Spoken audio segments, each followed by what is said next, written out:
गांव के हृदय में चंदू भाई अपनी चाय की दुकान के पीछे खड़े होकर चाय बनाने के साधारण कार्य में तल्लीन है। गांव वाले इकट्ठा होते हैं।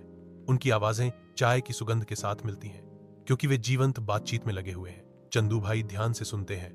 उनकी आंखें मनोरंजन से चमक रही हैं, क्योंकि वे अपनी मनोरम कहानियों में से एक को साझा करने की तैयारी करते हैं। गांव के स्कूल में सोमा अविचल शांति के साथ ज्ञान प्रदान करती है।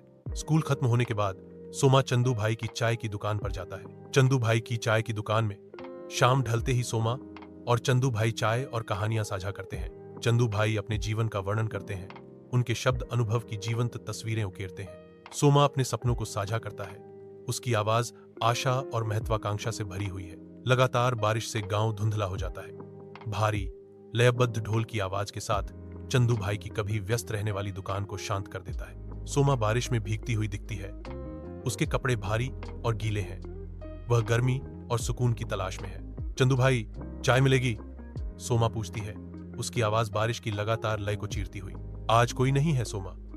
बारिश में सब घर बैठे हैं। मन उदास है। चंदू भाई ने विलाप किया। उनका उत्साह सुनसान दिन से कम हो गया। मेरा भी। चंदू भाई, जिंदगी ऐसी ही है, कभी खुशी कभी गम। सोमा आह भरती है।